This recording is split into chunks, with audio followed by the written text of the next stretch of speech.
اونجای همسرم خیلی کوتاه بود. نمیتونست من رو سیر کنه. به خاطر همین با دوستش سلام دوستان، من از کانال خیانت‌های پنهان هستم. خوشحال میشم با لایک، سابسکرایب از کانالم حمایت کنید. اسمم نرگسه و 20 سالمه. زندگی من با یک اشتباه کلاً عوض شد. من زندگی و کودکی خیلی خوبی داشتم. همیشه یک دختر پاک و خیلی خوب بودم. توی اون دوران فقط تو فکر درس خوندن بودم. تا اینکه به دانشگاه رفتم. تو دانشگاه با کسی هیچ کاری نداشتم. خیلی بی سر و صدا درسمو میخوندم. 4 سال توی دانشگاه درس خوندم. واسه ارشدم تو همون دانشگاه دوباره ثبت نام کردم. توی اون ترم دانشجوها کلاً 2 دسته می شدن. یک دسته بچه های ترم های قبل بودن، یه دسته بچه های جدید بودن که از دانشگاه های دیگه اومده بودن. بین اونا یه پسری بود به اسم ارسلان که خیلی خوب و سربزیر بود. همین رفتارش باعث شد که توجه هم رو جلب کنه. موقع انجام پایان ناممون بود که خیلی با هم فکری داشتیم تا جایی که ارتباطمون رو بیرون از دانشگاه کشیدیم.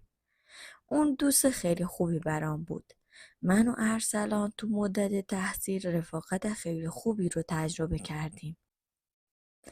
اما یکی یکی بعد از دادن پایان نامه و ارائه کردن و گرفتن مدرک کارشناسی ارشدمون دیگه قصد ادامه تحصیل نداشتیم. اون بعدش میخواست کار کنه. منم دیگه حوصله درس خوندن و ادامه تحصیل را نداشتم. حدود 1-2 ماهی از دانشگاهامون میگذشت. با خودم میگفتم که اون دیگه منو فراموش میکنه. توی همه فکرام بود که ارسلان ازم خواست که بیرون قرار بذاریم. اون روز برای اولین بار از حسش به طور مستقیم بهم گفت. بهم گفتش که خیلی دوستم داره و ازم خواست در موردش فکر کنم. از اونجایی که منم خیلی دوستش داشتم حس میکردم کنارش واقعا خوشبخت میشم. بهش به صورت جدی فکر کردم. رابطمون رو جدی کردیم و اومد خواستگاری. وقتی اومد خواستگاریم حتی خانوادم هم ازش خوششون اومد. واقعا اونو پسند کردن و هیچ مخالفتی نکردن. ما نامزد کردیم و دوران خیلی خوبی رو توی دوران نامزد سپری کردیم. در حال آماده سازی کارهای عروسی بودیم که ارسلان گفت چند روز دیگه عروسی دوستش هست و ما هم دعوتیم. من تا اون موقع با دوست ارسلان که اسمش علی بود آشنا نشده بودم. علی برخلاف ارسلان یه پسر خیلی شاد پر انرژی بود. خیلی خوب و گرم احوال پرسی کرد تا که روز مراسم خودمون رسید. دوستش علی و خانومش هم دعوت کردیم. مراسم عروس خیلی خوب برگزار شد و ارسلان هم خیلی خوب با هم برخورد میکرد. تا اینکه آخر شب رسید و ارسلان با نوازش و مهربونی لباس عروسم و از تنم در آورد. کل بدنم رو بوسید. بعدش لباس خودشو در آورد و وقتی شلوارشو در آورد با دیدن اونجای ارسلان تعجب کردم. چون واقعا کوچیک و کوتاه بود. اصلا شبیه تصوراتم نبود. ارسلان با اینکه اونجای کوچیکی داشت اما با معاشقه تونست منو ارضا کنه. برای همین بازم خیلی خوشحال بودم. اون خیلی بهم احترام میذاشت. احساس خوشبختی میکردم و از زندگیم واقعا راضی بودم. تا اینکه ارسلان گفتش که دوستش علی و خانمش رو خونمون شام دعوت کنیم. من اون شب سعی کردم که مهمون نوازی اونا رو خیلی خوب جبران کنم. بعد از اون شب رفت و آمدای بیشتر ما شروع شد و در هفته حداقل 1 بار خونه ما رفت و آمد داشتن.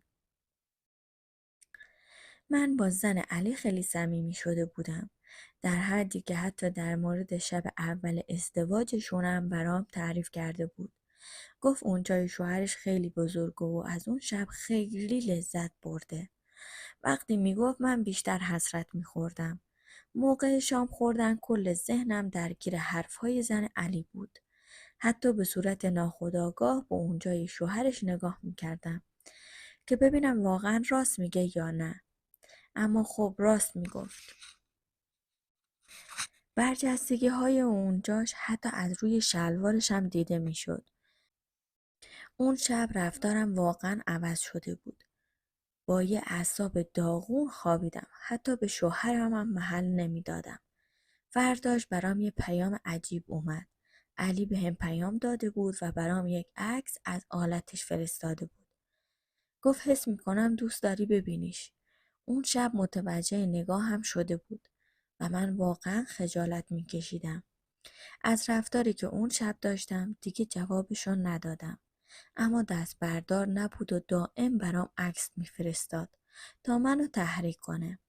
مونده بودم چیکار کنم که یه شب به هم پیام داد و گفت فردا میام ببینمت. منم انگار که شیطون گولم زده باشه قبول کردم. با علی وارد رابطه شدم. با شهوت تمام لباسم رو در آورد. شروع کرد به محکم بوسیدنم. اونجای کلفتشو محکم کرد داخل. هم درد داشتم هم لذت. اما اون روز برای اولین بار از رابطه سیر شدم. بعدش رفت.